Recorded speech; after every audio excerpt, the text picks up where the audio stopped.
Y'all haven't had this Snapple watermelon lemonade. What's going on, YouTube? See you on the making. Back with another video. Today's video is going to be about, my process as far as buying cars at the auction.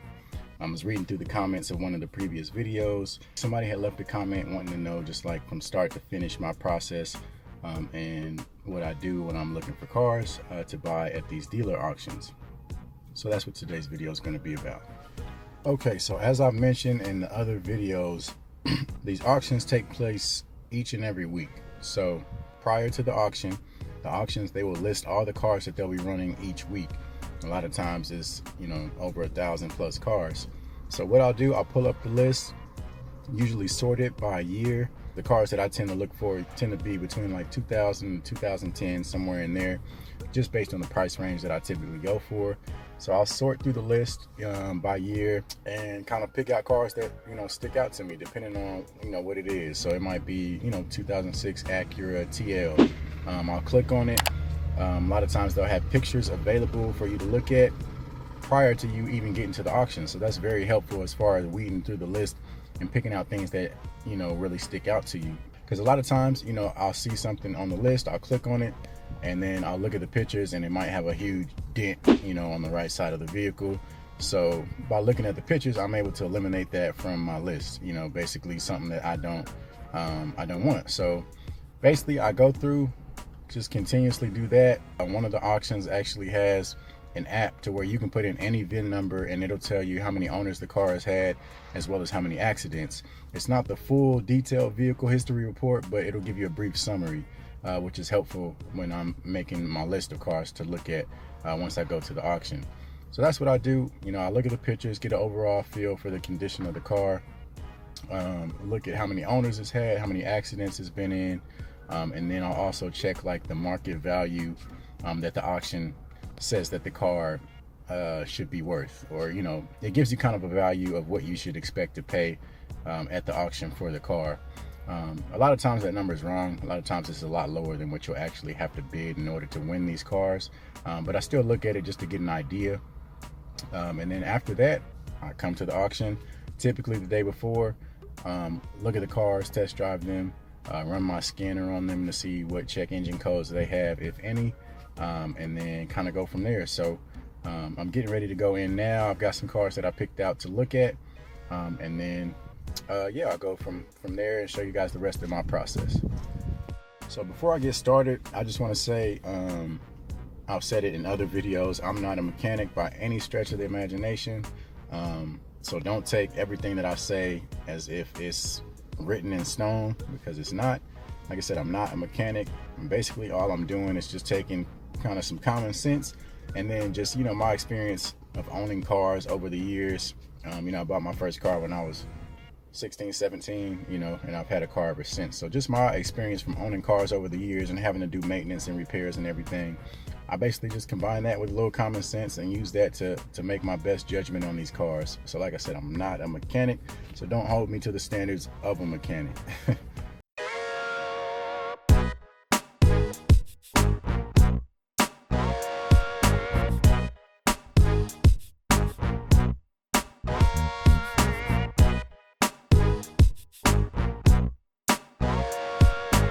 All right, so I had to get inside one of the cars to actually do my commentary because it's so windy outside. I'm pretty sure you guys could barely hear me. So basically I'm in the first car on my list right now. This is 2011 Ford Fusion. So pretty much when I get to the car, I just kind of do a once around it. I walk around, just get an overall look at the body, see if there's any significant body damage anywhere that I didn't see in the pictures. And then, I'll look at the tires, see how much life, the tires have left, how much tread is on them. And then another thing I like to look at is I'll look at the body and like the body panels, like how they line up. Because a lot of times you can tell if a car has been in an accident.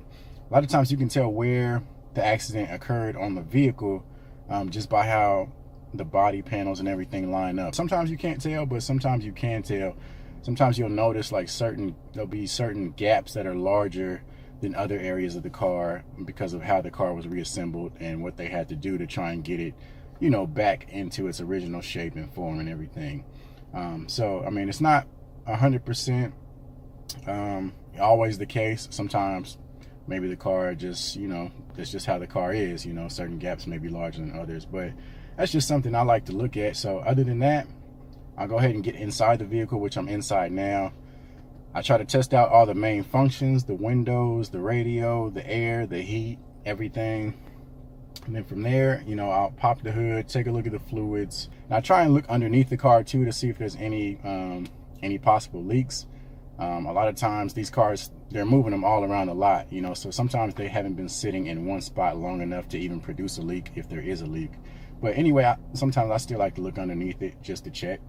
It never hurts. And then other than that, you know, I'll listen to the engine, make sure it's not making any weird noises, any ticking sounds, knocking sounds. You obviously don't, you know, you obviously want to avoid that. And then from there, I'll drive it, you know what I mean? Drive it around, put it in reverse, put it in drive, you know, slam on the brakes a little bit, make sure it stops properly. And then I'll, you know, try and give it a little gas, make sure it shifts properly. I'll run my scanner on it, which I've got hooked up to this one right now. It'll let you know if there's any check engine code stored in the system. For this one, it's not. So I just got done driving this Ford Fusion. It's a 2011. It's got 158,000 miles on it.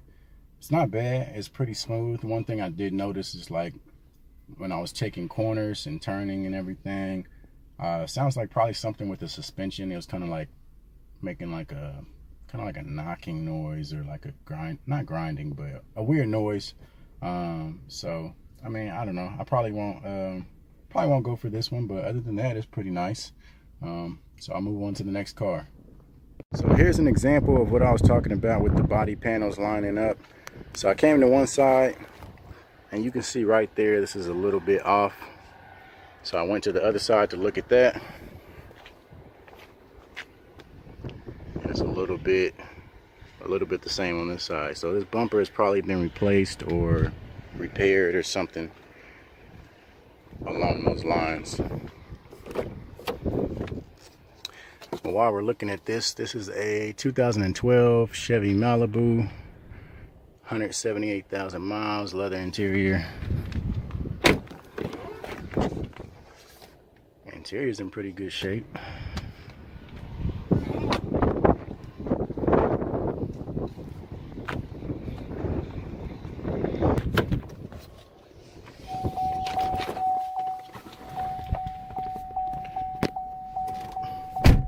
See if we can start it up.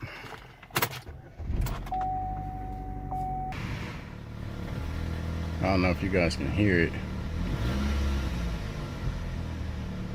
Sounds weird. I don't know. Sounds like it could have like an exhaust leak or something. So I think I'll pass on this one. Take a look at this Jeep. Got it nice and cleaned up. I think it's a 2004. Yeah, 2004. Pretty high miles on it. 196. Anyway, from what you can see on the outside, it looks decent for the year and the miles. And then when I was saying I try and look underneath the cars, you can see a little puddle there. Now I don't know, I'm gonna get under there a little bit further and see, but it looks like that would be coming from this car. But that's just what I was saying earlier. I try and look underneath them because you never know, you might see, you know, oil spot or just whatever kind of leak it might have. And yeah, I just saw it drop down, so it's definitely coming from this car.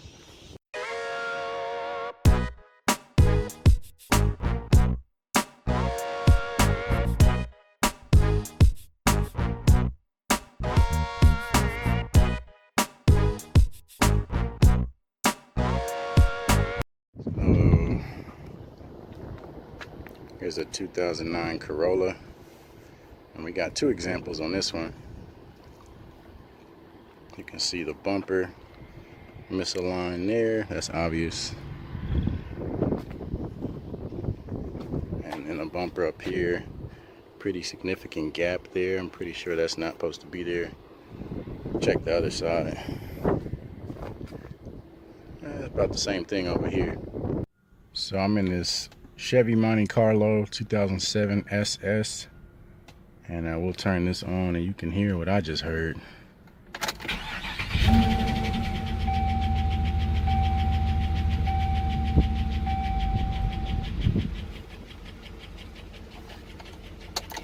So yeah, you can hear that engine ticking, making that noise. Definitely don't want that. On to the next car.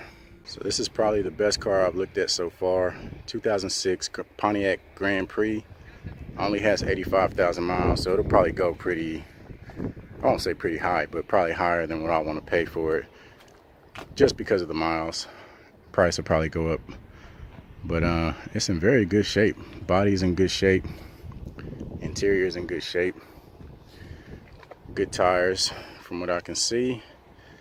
Show you guys the inside.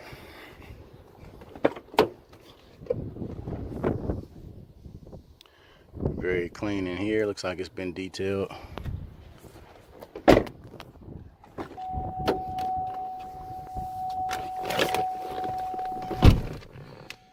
put my scanner on it.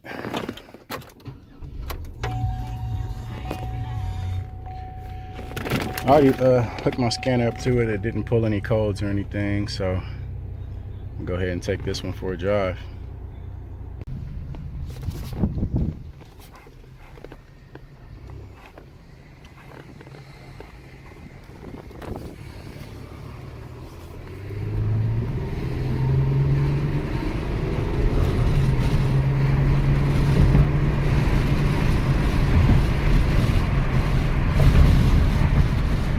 So another thing to look at is the condition of like the belts and everything to make sure they're not cracked and dry and frayed and everything.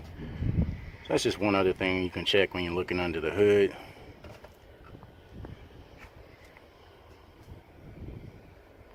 Engine looks pretty good. Looks like it's been cleaned. Alright you guys, so back in my car now.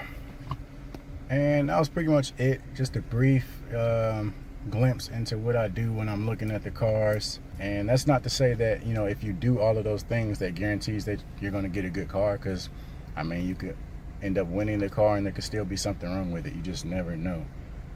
Anybody that's owned a car knows that cars can do crazy things. Sometimes you'll swear up and down that something's wrong with the car. It makes a weird noise or it's doing something weird.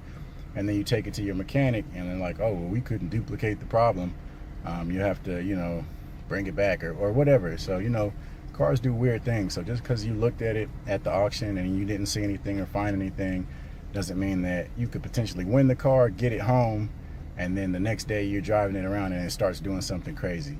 So it's just a risk, as any business investment is. You just have to be as prepared for that risk as possible and do your best to try and make good decisions. You know what I mean? That's really all you can do. So until next time, you know, leave a comment, any ideas or content that you guys want to see specifically.